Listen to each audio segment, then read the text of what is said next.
जाना ही नहीं। हूँ अद्वैत आत्मा, अद्वैत होते हुए भी कहाँ कहाँ रुक गई, है ना, सारी द्वैत में ही रुकी, सारी झूठ में ही रुकी। अब जहाँ झूठ में रुकना हुआ तो वहाँ क्या हासिल होगा? झूठ से कुछ मिलना है हमें? कुछ नहीं मिलना है ना, झूठ ही मिलना है। आज तक वो झूठ लेके हम इधर उधर घूम रहे हैं बस। कहते हैं असल में मैं अद्वैत आत्मा हूँ और मुझ में ज्ञान और दृश्य दोनों ही नहीं है। अज्ञान और दृश्य, अज्ञान भी हमारा, दृश्य भी हमारा, हमने बनाया। क्योंकि अपने को ये चरम आँखें दी हैं, दिख रहा है, इन चरम आँखों के पीछे भी जब वो आकर बैठता है फिर हम देख पाते हैं। इन इंद्रियों के ऊपर वो आके बैठता है पर फिर हम इन इंद्रियों का उपयोग ले सकते हैं, नहीं तो हम ले नहीं सकते। कहते हैं इस मुझ में अज्ञान और दृश्य दोनों नहीं है, ऐसे निश्चय में स्थित होना सांख्य विचार है। अपने आप में बैठना सांख्य विचार है। योग प्राणों के स्थिर करने को कहते हैं। जब प्राण स्थिर होते हैं तब मन भी स्थिर हो जाता है, और जब मन स्थिर होता है तब प्राण भी स्थिर होते हैं। जिस दिन हम व्रत रखते हैं उस दिन देखो हमारे प्राण ज़्यादा काम नहीं करवाते। जो हमारे अंदर क्रिया होती है प्राणों के द्वारा होती है। हम खुद कहते हैं आज व्रत है, कपड़े में कल डोसा, कहते हैं ना ऐसे। क्यों कहते हैं? क्योंकि उनकी ज़्यादा जान प्राण क्या नहीं होती इनके अंदर। अब इसलिए कह रही हैं कि ये जो मन स्थिर होता है, जब हमारे प्राण स्थिर होंगे, जो अंदर अपान वायु चल रही होती है वो हम शुद्ध करते हैं और मन को रोकते हैं, तब स्थिरता आती है हमारे अंदर। और जब मन स्थिर हो जाता है तो प्राण अपने आप स्थिर हो जाते हैं। जब मन स्थिर होते हैं ना तो हमारी इंद्रियां ज़्यादा हलचल नहीं करती, हमारी इंद्रियां टिक जाती हैं, उनका चंचलपना खत्म हो जाता है और एकाग्र मन वाला ही अपने अंतर्मुख हो सकता है, अपने अंदर स्वरूप की जानकारी कर सकता है वो। इनका परस्पर आपस में संबंध है, मन का और प्राण का आपस में इनका संबंध है। राम ने पूछा, हे भगवान, जो प्राण ही स्थिर होने से जीव मुक्त होता है तो मृतक पुरुषों के तो प्राण ही नहीं होते, वो तो मुक्त थी बने, वे सब मुक्त होने चाहिए। फिर वशिष्ठ जी बोले, हे राम, प्रथम तो श्रवण करो कि प्राण क्या पदार्थ है। जब तक हमें प्राणों का ही नहीं पता चलता फिर तो हम ऐसे ही कहेंगे प्राण तो हम स्थिर थी गए, है नहीं कहना मृतक के अंदर ला तो मुक्त थी बने। अब कहते हैं पहले प्राण समझें। यह जीव पृष्ठका में स्थित होकर जैसी वासना करती है, शरीर को त्याग कर उसी के अनुसार आकाश में स्थित होती है। अंतमति सोई गति। अब अंत समय में जो अंदर विचार चल रहा होगा, हमारे अंदर अंतःकरण में जो चल रहा होगा, कहते हैं जब शरीर को छोड़ता है तो फिर उसके अनुसार जो विचार होगा, मन के अंदर जो इच्छा वासना होगी, उसी के अनुसार आकाश में स्थित होगी। टाइम आने पर फिर वैसा शरीर धारण करेगी और इसी का नाम प्राण है। जो आकाश में स्थित होगी ना उसका नाम क्या है? प्राण। उस वासना रूप प्राण से फिर उसको संसार का भान होता है। अब भान का तब होगा जब किसी शरीर के अंदर आ जाएगा, और जब प्राण की वासना क्षय होती है तब वो मुक्त होता है। नहीं तो वासना के साथ बाहर गया ना उस शरीर से, फिर जब तक उसको और शरीर नहीं मिलता तब तक वो आकाश में रहेगा। और जैसे ही उसको और शरीर कैसे मिलेगा? जो अंत समय में उसकी वासना होगी, उसके अनुसार उसको अपना वो वाला शरीर मिलेगा। उस शरीर के अंदर उसको फिर संसार का भान हो जाएगा। कहते हैं मुक्त कैसे होगा? भी एक है ना, भी शरीर खत्म थी गया तो उनके प्राण स्थित थी गए तो मुक्त थी गया। कहते हैं नहीं, शरीर के अंदर रहते ही हमारी वासनाएं खत्म हो जाए। नहीं तो होता क्या है, शरीर खत्म हो जाता है, वासना खत्म नहीं होती। अब तक यही होता है। अब ऐसा ना हो, शरीर के रहते रहते हम अपनी इच्छाओं को, वासनाओं को खत्म कर दें।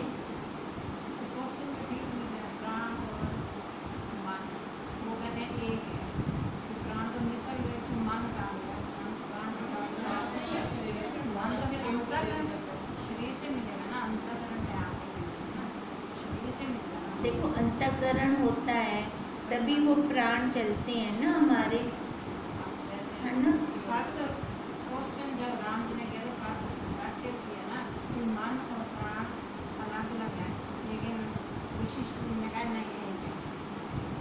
एकाग्रता कही है, एकाग्रता से, मन की एकाग्रता से, मन की एकाग्रता होगी ना, मन की एकाग्रता से प्राण स्थित होंगे। अब देखो जैसे हम कहते हैं भी मन की एकाग्रता बोली हमने। अब मन किसका बना हुआ है? वायु का बना हुआ है, अन्नमय कोश का बना हुआ है। ठीक है, अन्नमय कोश मतलब जब अन्न डालते हैं तभी हम कहते हैं ना, जैसा खाओ अन्न वैसा बने मन, तभी हम बोलते हैं ना ये। अब देखो हमारे अंदर जैसा जाता है अन्न, मन हमारा वैसा हो जाता है।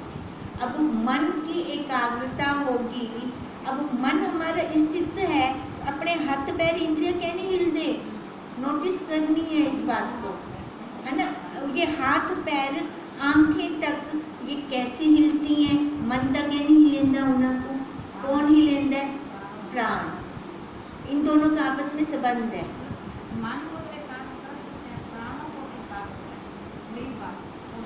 उन्होंने बोला दोनों का आपस में संबंध है, दोनों का आपस में संबंध है। मन को एकाग्र कर लोगे, प्राण स्थित हो जाएंगे।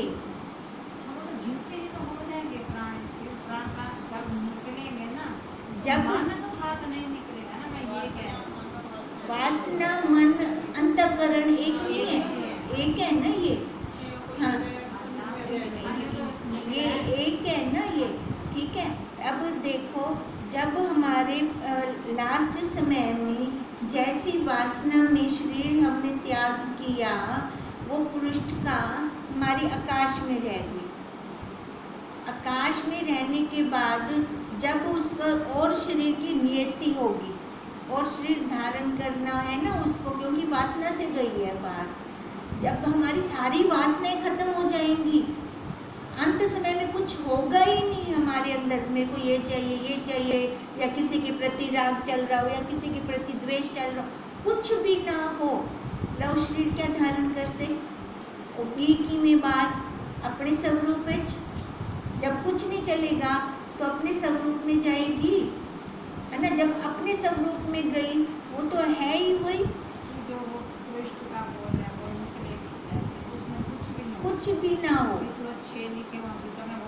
ना कुछ भी ना हो। जब उस किसी में ही रत नहीं है, कोई उसके अंदर विचार नहीं है, कोई वासना नहीं है उसके अंदर, तो वो अपना स्वरूप हो गया, कुछ भी नहीं है। फिर वही तो बात है, वो तो उसी में ही लय हो गई, उसी टाइम ही लय होगी। पर इसका अभ्यास कब होगा? मेन बात यही है, इसका अभ्यास अभी इस शरीर में हम कर सकते हैं। अभी तो मन और प्राणों का कौशल में आ रहा है ना। हाँ। कैसे हमें, मेरे को भी लगा कि प्राण अलग लग रहे हैं, मन अलग है, मन तो वैसे इसके अंदर है, लेकिन प्राण भी अंदर है, प्राणों के अंदर मन है ना। वही एक ही बात समझ लो, आप अलग अलग मत समझो। हाँ, एक ही बात समझ लो उसको, ठीक है। अलग थोड़ी है इसमें कुछ। वो क्या, ये क्या है, वो लोग नहीं ऐसे नहीं नहीं नहीं यही कितना अच्छा बता रहे हैं, कितना अच्छा बीच में आपके करने से ना हमारे ऐसे आपका कर्म आप मेरा पढ़ रहे थे और मैं बिल्कुल हो गया आप इतना अच्छा बता रहे थे। अंतःकरण और प्राण का संबंध सूक्ष्म शरीर है, ये कहने से वही बोल रही हैं वशिष्ठ जी कि इन दोनों का आपस में संबंध है। ठीक है, प्राण का और मन का आपस में संबंध है। जब हमारा मन स्थित होता है तो एकाग्रता आ जाती है।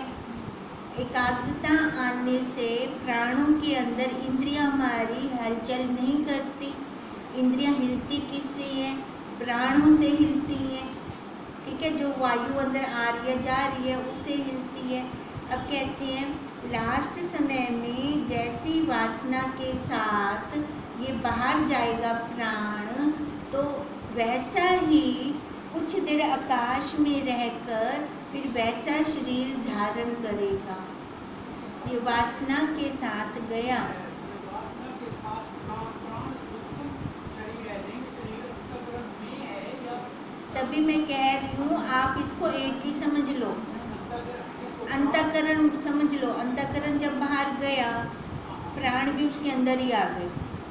ठीक है, तो वो एक है। वो जैसी वासना के साथ बाहर जाएगा वैसा ही वो शरीर आगे धारण करेगा।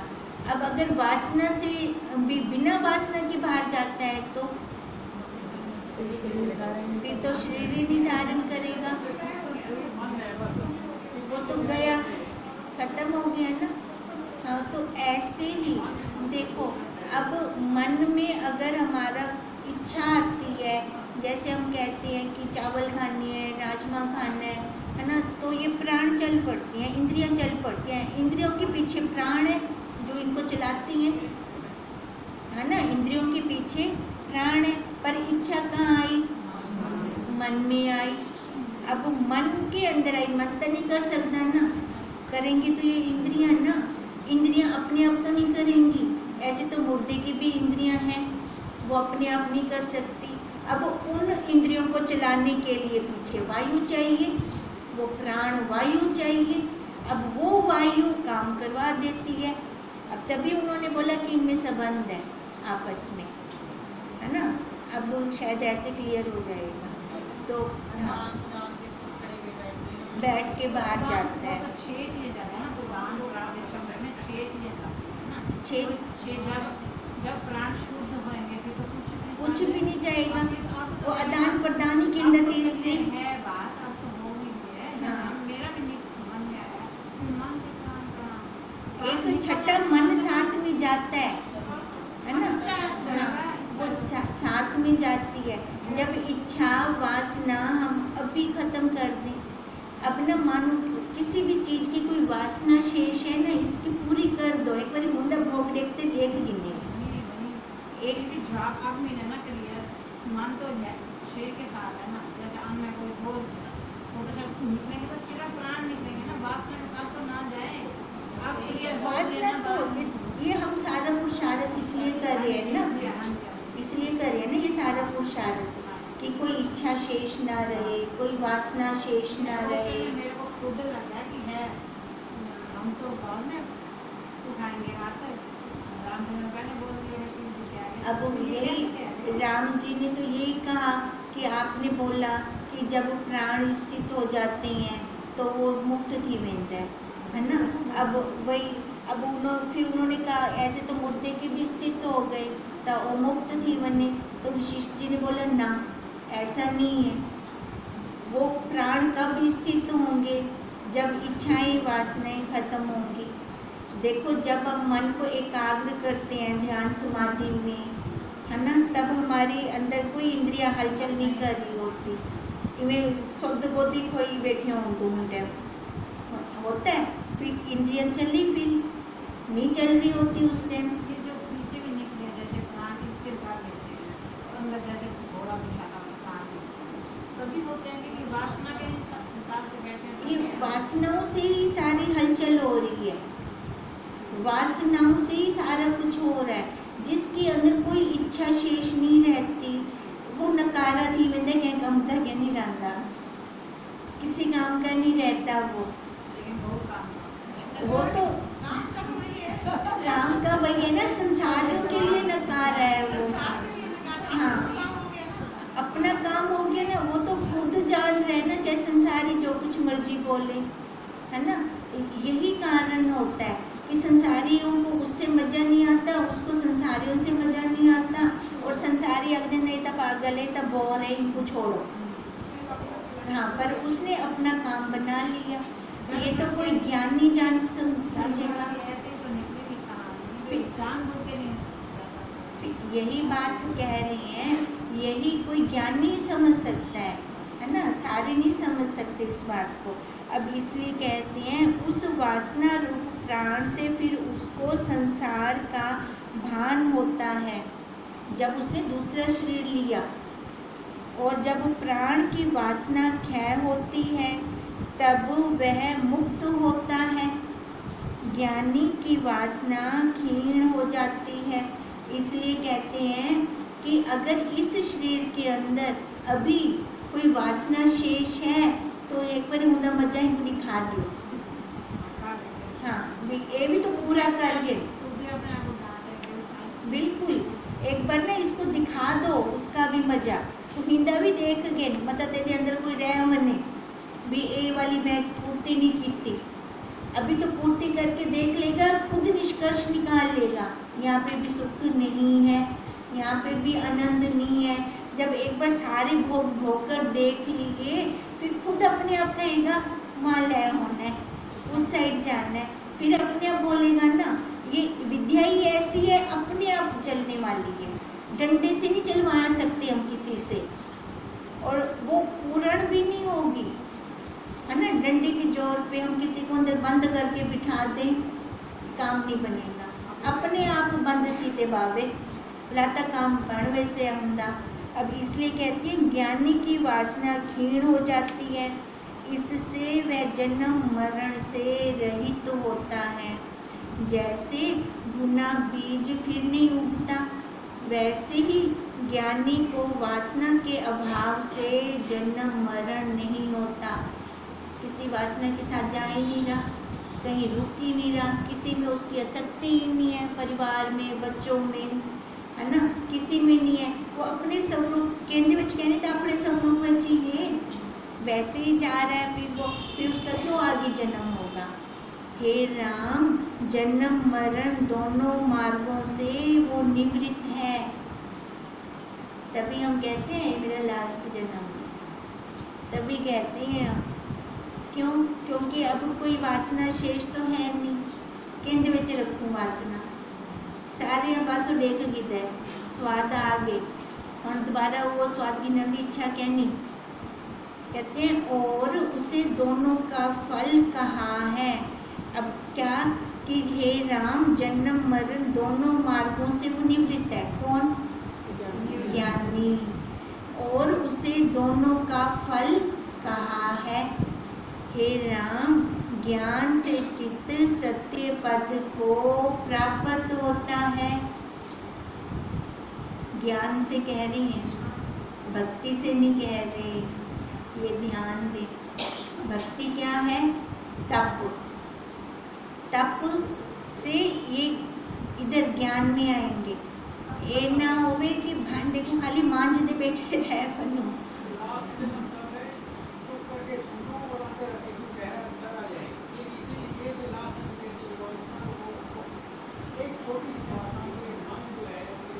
कोई शंका ना रहे, कोई बात नहीं। अच्छा मैं बताऊँ, मेरा पूरा ही हाल हो गया, पूरा हाल, मैं तो अंदर थी ये वाली बात। नहीं ठीक है, मेरी बात भी सुनिए। देखो जो भी है ना अंदर शंका, यही अभी निवृत्त हो जाएगी। अगर ये निकल जाए फिर बाद में बात हो, फिर आपको भी पेट उठाना पड़ेगा। कोई बात नहीं, शंका का निवारण हो जाए। मेरा बिल पूरा का पूरा क्लियर हो गया ना? हाँ, मेरा हाँ। मोटर लगा पोषण करते हैं। नहीं ठीक है। मैं तो बिल से पूछ रही हाँ। है, मेरे को लगा मैं अलग हो गई। जब निकला ही है तो थोड़ा अलग क्यों पूछना, सबका हो गया। सबका इसीलिए भी ये बोलते हैं ना, आप बोल रहे हैं कोई बात नहीं, गलत बात नहीं कर, ये तो बात है मतलब। अब मैं कह रही हूँ मेरा क्लियर हो गया, बिल्कुल क्लियर हो गया। चलो अच्छी बात है ना। हाँ, अच्छा अब आगे क्या कहते हैं कि हे राम, ज्ञान से चित्त सत्य पद को प्राप्त होता है। अब ज्ञान में हम क्या करते हैं, विचार करते हैं, है ना। विचार किसका करते हैं, अपने स्वरूप का करते हैं। भक्ति में विचार नहीं होता, भक्ति अपनी जगह ठीक है, भक्ति के बाद ही ज्ञान वाली सीढ़ी चढ़नी है। खाली बर्तन नहीं साफ करते रह जाना, बर्तन साफ करते रह जाएंगे तो बनाएंगे कब, खाएंगे कब, है ना। ये भी ध्यान में हो हमारे। कहते हैं और योग से प्राण वायु स्थित होती है, तब वासना का क्षय हो जाता है। जब स्वरूप की प्राप्ति होती है तब संसार के पदार्थों का अभाव हो जाता है। अब कहते हैं योग से प्राण वायु स्थित होती है। योग मतलब पहले तप किया, है ना। ये एक एक सीढ़ी है हमारी, हम सीढ़ी चढ़ते जाएंगे तभी छत पे पहुंचेंगे। नीचे से सीधी छलांग नहीं ला सकते आप, या तो पिछले जन्म की कमाई हो गई तो आप सीधी छलांग ला सकते हो। थोड़ी रिविजन थी से रिविजन थी नहीं, आप सीधा उठते पौधी वैसे, है ना। अब कहते हैं पहले योग से प्राण वायु स्थित करते हैं। अब प्राण वायु को स्थित किया, अब जिसके प्राण स्थित हो गए, जिस दिन अन्न नहीं खाते उस दिन हमारे प्राण हलचल नहीं करते ज़्यादा। तभी उन्होंने कहा कि दोनों का संबंध है, मन ते प्राण का दोनों का संबंध है आपस में। अब कहते हैं योग से हमने जब प्राण वायु स्थित कर दी है तो भी वासना क्षय हो गई हमारी। अब जैसे वासना क्षय हो गई तो स्वरूप की प्राप्ति हो गई, स्वरूप की प्राप्ति हुई तो बाहर के पदार्थों का अभाव, फिर वहाँ पे थोड़ी दृष्टि रुकेगी हमारी बाहर वाले पदार्थों पे, फिर तो अपने स्वरूप पे ही रुकेगी। और जैसे रसायन से तांबा सोना हो जाता है, फिर तांबे वाला भाव नहीं रहता। ला क्या आधा भाव रह गया, सोना ही सोना, पहले क्या है तांबा, और आपको तांबा का कहना आप सुन, है ना। अब ऐसे अज्ञानी तप कर ज्ञानी हो जाता है, सोना बन जाता है। और उसका फिर भाव कैसे रहता है, अज्ञान करने वाला भाव तो नहीं रहेगा, फिर उसको क्या दृष्टि आएगी, सब एक ही तो है, किससे राग करना किससे द्वेष करना। वैसे ही ज्ञान से विश्व रूपी तांबे की संख्या नहीं रहती। जैसे तांबे का तांबापन जाता रहता है, वैसे ही ज्ञान से जब चित्त सत्य रूप हुआ तब फिर संसारी नहीं रहता। ज्ञान से जब चित्त या मन सत्य रूप हो गया तो बोला संसारी थोड़ी रास्ते। संसारी कब था, जब पहले ज्ञान नहीं था तब वो संसारी था। आत्मा में न बंधन है न मोक्ष है। अब बताओ उसने किया क्या मोक्ष के लिए, मुक्त होने के लिए किया क्या, विचार किया, वासनाओं को खत्म किया। अब दो तरीके बताए हैं, एक योग मार्ग द्वारा, एक सांख्य मार्ग द्वारा। सांख्य मार्ग ज्ञान से और योग मार्ग योग प्राणायाम वगैरह करके। परमात्मा एक अद्वैत है, तब उसमें बंधन कहाँ और मोक्ष कहाँ। वो कुछ दिखाई देवे ना हमको आप रस्सी न बद सकूँ, ना हमको आख सकूँ कि बद्या पे या मुक्ते। अब पहले ही बोल दिया उन्होंने, परमात्मा अद्वैत है, वो एक तत्व है। तो कहते हैं उसमें बंधन कहाँ और मोक्ष कहाँ। बंधन और मुक्ति चित्त की कल्पना है। हम मानी बैठे हैं ना, मेरे को मोक्ष चाहिए, मोक्ष चाहिए। मोक्ष कैसे होगा, मैं ये तप करूँगी, ये अनुष्ठान करूँगी, इतना जप करूँगी, इधर आश्रम जाऊँगी, तीर्थ करूँगी, फिर जाके मोक्ष मिलेगा। मिलता है क्या, कृष्ण जी ने कहा था ना, मेरा ये तुम्बा ले जाओ, तीर्थ धाम पे जा रहे हो, सारे मुझे को स्नान कर वेंदे आवना लाड दर्शना मेरे को, ये तुम्बा कड़वे तो मीठा थी गया, हो गया था क्या? नहीं हुआ था ना। तो वैसे नहीं हो सकते। कैसे हम मोक्ष प्राप्त करेंगे? विचार से, ज्ञान से। कहते हैं ये सारी चित्त की कल्पना है, बंधन और मुक्ति। और जो चित्त को शांत करने का उपाय कहा, उससे वह शांत होता है जो उपाय कर लेता है। नहीं ज्ञान आयुक्तों को, है ना, युक्तियाँ लेंगे ना, युक्तियाँ लेंगे, फिर आंसर तो आ जाता है ना, तिरस्कार है, इधर का हुआ है, फिर आंसर तो मिल गया। बाकी मैं ठीक बात है, कुछ कहने मैं नहीं तेरा दिया। खुद बोले ना, सब कुछ देख के बोलना वो भी जरूरी है। तभी तो कहा सारी भोगी नो, मतलब कुछ रह बने। चाहे पूजा चाहे काकू जो भी है, बिल्कुल सारा है तो भी ठीक है, कोई गलत नहीं है। ये बात है मैं तो अच्छी बात है ना। ये बात है कि लास्ट स्टेज है कि वो हम देखा है ना, कर देखा है। करके देखा है, और शरीर को भी तो देख लिया, भी तेरे अंदर को देख लिया। बाकी अंदर तो मिल सकता नहीं ना ना, फिर भी मिलेगा नहीं। चाहे वो कड़वा हाथ तो बस है, नहाया हर हो जाते हैं, नहा के ठंडे तो हो जाते हैं, कुछ ना कुछ तो ले ही जाते हैं। तीरथ का फल क्या कुछ भी लिखा होता है। देखो वो ये अब हम कब बोल रहे हैं, जब हमने ये सारा कुछ करके देख लिया, तब बोल रहे हैं ना। नहीं ना बोला ना, अभी को जिया करके आया तो क्या होगा? नहीं अब हम कह सकते हैं ना, जब पहुंच गए ना, फिर होना है बंदा। हूँ आप आख सकूँ ना, है ना। तो ये विचार की क्लास में बैठ के कह रहे हैं ना, हम खुले में नहीं कह सकते। जिन्होंने अभी कुछ किया ही नहीं, है ना, वहाँ पर हम नहीं कह सकते ये नहीं। हाँ, ये हम इधर कह सकते हैं।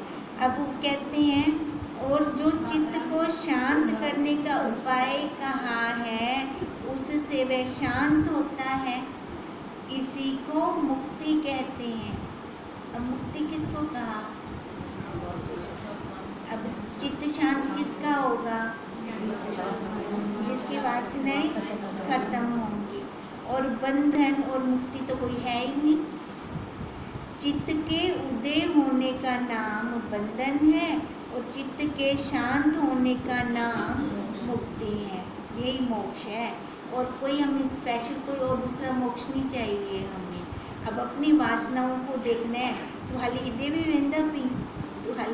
वेंदा पी खुद इसको दिखाएंगे ना, दिखाकर फिर खुद मोड़ेंगे, है ना। कोई हमें मोड़ नहीं सकता डंडे के बल से, हम जब तक हमारी खुद की इच्छा नहीं होती। ठीक है।